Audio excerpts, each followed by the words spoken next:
Praise the lord. దేవుని పరిశుద్ధమైన నామమునకు మహిమ కలుగునగాక.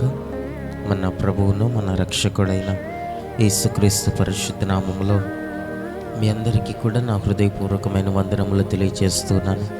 ప్రియులారా, దేవుడు మనలను ప్రేమించి గడిచిన దినములన్నీ కూడా ఆయన కృపా సమృద్ధి చొప్పున, కృపా వాత్సల్యత చొప్పున మనలను కాపాడుచు అనేకమైన అపాయములు, కీడులు, శ్రమల నుండి మనల్ని తప్పించుకుంటూ ప్రభు మనల్ని నడిపించుకుంటూ వచ్చారు. మరి ఇక నూతనమైన దినాన్ని మన ముందు ఉంచి నూతనముగా కృప చూపటానికి, నూతనముగా మన మీద జాలి పడుటకు, నూతనముగా ఆయన కనికరమును మనం పొందుకోవటానికి ప్రభు మనకి కృప చూపుతున్నారు. కాబట్టి ఇది ఆయన కృప కొరకు, ఆయన వాత్సల్యము కొరకు, ప్రభు మనకిచ్చిన ఈ నూతనమైన దినము కొరకై ఒకసారి చేతులైతే దేవునికి స్తోత్రాలు చెల్లిద్దాం. స్తోత్రం, స్తోత్రం, స్తోత్రం, స్తోత్రం, స్తోత్రం, స్తోత్రం, స్తోత్రం. ఈ దినమంతా కూడా మన జీవిత కాలం అంతా ఆయనకి ఇష్టలుగా, ఆయనకు సాక్షులుగా మనం ఉండుటకు ప్రభు సహాయం చేయనట్లుగా దేవునికి స్తోత్రాలు చెల్లిద్దాం. స్తోత్రం, స్తోత్రం, స్తోత్రం, స్తోత్రం, స్తోత్రం. ఆమేన్. మంచిది. కొద్ది నిమిషాలు దేవుని యొక్క వాక్యమును మనము ధ్యానించుకుందాం. చూడండి, బైబిల్ గ్రంథంలో నుండి దేవుని వాక్యమును మనము ధ్యానించుకున్నట్టు కొరకు విలాప వాక్యముల గ్రంథము, విలాప వాక్యముల పుస్తకము 3వ అధ్యాయము 32వ వచనాన్ని 33వ వచనాన్ని బైబిల్ గ్రంథంలో మనం చూసినప్పుడు అక్కడ ఈ విధముగా వ్రాయబడుతున్నది.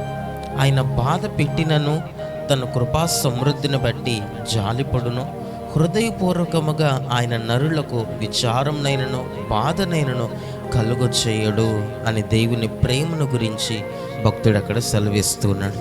దేవుని నామానికి మహిమ కలుగునగాక. హల్లెలూయా. ప్రియులారా, దేవుడట ఒకవేళ మనలను బాధ పెట్టినా, ఒకవేళ మనకు విచారము బాధను కలుగు చేసిన, తన కృపా సమృద్ధిని బట్టి, తన కనికరమును బట్టి, తన వాత్సల్యమును మన ఎడల చూపి, తన కృపా సమృద్ధిని బట్టి మన మీద జాలిపడేటువంటి దేవుడై ఉన్నాడట. ఆయన హృదయపూర్వకముగా ఏ నరునికి కూడా ఆయన విచారమును కానీ బాధను కానీ ఆయన కలుగు చేయడు అనే లేఖన భాగములు మనకి సెలవిస్తూ ఉన్నాయి. దేవుని నామానికి మహిమ కలుగునగాక.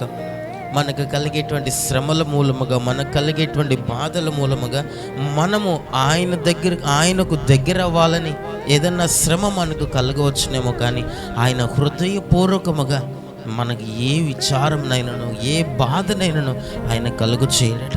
ఎటువంటి శోధన కూడా మన దగ్గరికి రానివ్వడని బైబిల్ గ్రంథం మనకు సెలవిస్తుంది.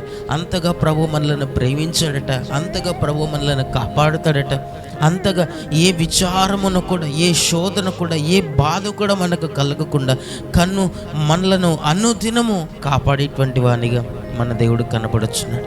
ఏ శోధన, ఏ శ్రమ మనలను ముట్టకుండా అపవాదిని మన నిమిత్తం ఆజ్ఞాపించి అపవాది చేత యుద్ధము చేయు దేవుడై అపవాదిని అడ్డుకునేటువంటి దేవునిగా మన దేవుడు కనబడుతున్నాడట. దేవుని నామానికి మహిమ కలుగునగాక. హృదయపూర్వకముగా ఏ విచారమునైనా, ఏ బాధనైనా కూడా ఆయన నరులకు కలుగు చేయడట. ఒకవేళ ఏదన్నా బాధ కలిగినా, ఏదన్నా నీకు శ్రమ కలిగిన, ఏదన్నా విచారముతో కూడినటువంటి ఏదన్నా పరిస్థితి నీకు ఎదురైనా, మరలా ప్రభు మన మీద జాలిపడేటువంటి దేవుడై ఉన్నాడట. దేవుని నామానికి మహిమ కలుగునగాక. అనేక మార్లు మన ఆత్మీయ జీవితంలో మనకు కలిగేటువంటి శ్రమలను చూచి, శోధనలను చూచి, అనేక మార్లు మనకు వస్తున్నటువంటి ఆ కఠినమైనటువంటి ఆ పరిస్థితులు, విచారముతో కూడినటువంటి ఆ పరిస్థితులను చూచి, దేవుడు ఎందుకు ఇలాగ నన్ను శ్రమ పెడుతున్నాడు అని మనం అనుకుంటూ ఉంటాం. లేకపోతే దేవుడు ఎందుకు ఇలాగ అన్యాయం చేస్తున్నాడు, దేవుడు ఎందుకు ఇటువంటి శ్రమను నాకు అనుమతించాడు, దేవుడు ఎందుకు ఇటువంటి విధముగా నన్ను శోధిస్తున్నాడు అని కొన్ని మార్లు దేవుని మీదనే మనము సనుగుకునేటువంటి వారముగా కనబడతాం. మనకు కలిగినటువంటి శ్రమను చూచి, శోధనలను చూచి దేవుని మీదనే అనేక మార్లు మనం తిరుగుబాటు చేసేటువంటి వారులుగా కనబడతాం. కానీ బైబిల్ గ్రంథం సెలవిస్తుంది కదా, ఆయన హృదయపూర్వకముగా ఏ విచారమును కూడా మన దగ్గరికి రానివ్వడట. ఒకవేళ ఏదన్నా శ్రమ కలిగిందా, అది మన మేలు కొరకు అని బైబిల్ గ్రంథం సెలవిస్తుంది. ఒకవేళ ఏదన్నా బాధ కలిగిందా, ఏదన్నా నీకు శ్రమ, విచారం ఏదన్నా మన దగ్గరకు వచ్చిందా, అది ఆ విచారము మూలముగా, ఆ శ్రమ మూలముగా మనలను దేవుని యొద్దకు చేర్చాలని, మనలను ఆయన శిలువ యొద్దకు నడిపించాలని, మనకు ఆ క్రీస్తు యేసు యొక్క కల్వారి ప్రేమను మనం తెలుసుకోవాలని ఆయన వేదన పడుచున్నాడని దాని మూలముగా మనం తెలుసుకోవాలట. దేవుని నామానికి మహిమ కలుగునగాక. కాబట్టి ఈ చివరి దినాల్లో మన ఆత్మీయ జీవితాల్లో ఈ లోకంలో కలిగేటువంటి అనేకమైనటువంటి శ్రమలను చూసి అనేక మార్లు మనము కృంగిపోతూ ఉంటాం, అనేక మార్లు వేదన పడుతుంటాం, అనేక మార్లు సనుగుకుంటూ ఉంటాం, అనేక మార్లు దేవుని మీదనే తిరుగుబాటు చేస్తూ ఉంటాం. కానీ ఇక మీదట ఏదైనా శ్రమ కలిగిందా, ఏదైనా శోధన కలిగిందా, దేవుని ఎదుక మనం వచ్చి ఆయన పాదముల దగ్గరకు వచ్చి ఆయన దగ్గర మనము కన్నీరు కార్చి ఆయన పాదములను మనం పట్టుకున్నప్పుడు మన ప్రతి శోధన మీదను, ప్రతి శ్రమ మీదను, ప్రతి విచారమునైనను ఆయన కొట్టివేసేటువంటి దేవుడై ఉన్నాడు. ప్రతి బాధను తీసివేసేటువంటి దేవుడై ఉన్నాడట. ఆయన తన కృపా సమృద్ధిని బట్టి మన మీద జాలిపడేటువంటి దేవుడై ఉన్నాడట. దైవనామానికి మహిమ కలుగునగాక. కాబట్టి చివరి దినాల్లో ఇంకా మనము దేవుని ప్రేమను తెలుసుకోలేనటువంటి వారముగా ఉన్నామేమో, ఇంకా ఆ కల్వారి ప్రేమను, ఆ క్రీస్తు యేసు యొక్క ఆ శిలువ త్యాగం యొక్క విలువను తెలియలేనటువంటి వారముగా మనం ఉన్నామేమో.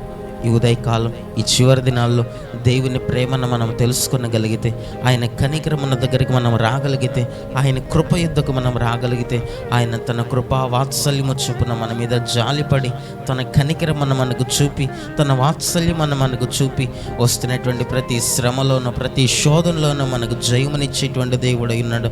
మన విశ్వాసమును అధికము చేసేటువంటి దేవుడై ఉన్నాడు. విశ్వాసములో మనలను బలవంతులుగా మార్చుట కొరకు శోధనల మూలముగాను, శ్రమల మూలముగాను, అనేకమైన ఇరుకు మార్గముల గుండా ప్రభు మనల్ని నడిపిస్తూ విశ్వాసం అనేటువంటి డాలున మన చేతికిచ్చి పోరాడటం ప్రభు మనకు నేర్పిస్తున్నాడు ఈ చివరి దినాల్లో. కాబట్టి ఉదయకాలం దేవుని దగ్గరకు వస్తున్నటువంటి మనము, దేవుని వాక్యమని వినించినటువంటి మనము కృంగిపోక, బాధను దేవుడు ఎందుకు నాకు ఇలాగను అనుభవించాడు, ఎందుకు ఇలాగన ఈ విచారాన్ని నాకు దేవుడు అనుగ్రహించాడని దేవుని మీద మనం సనగు కొనక ఆయన ప్రేమ వైపు మనము తిరిగినప్పుడు, దేవుని దగ్గరికి వచ్చి మధ్య ఆయన పాదములను మనం పట్టుకున్నప్పుడు ఆయన మన మీద జాలిపడి ప్రతి శ్రమను కొట్టివేసి, ప్రతి విచారమును కొట్టివేసి, ప్రతి నిందను కొట్టివేసి అత్యధికమైనటువంటి ఆశీర్వాదములను మనకు అనుగ్రహించి దేవుడై ఉన్నాడు. కనకట్టి కృపాటి ధన్యతతో ప్రభు మనలను నింపి ఈ చివరి దినాల్లో శోధనలోను, శ్రమలోను, ప్రతి విధమైనటువంటి విచారము, కఠినమైనటువంటి పరిస్థితుల్లోనూ ఆయనను వెతికి ఆయన కృపను ఆశ్రయించేటువంటి భాగ్యమును ప్రభు మనకందరికీ అనుగ్రహించునుగాక. ఆమేన్. కన్నులను మూసుకునండి, ప్రార్థన చేసుకుందాం.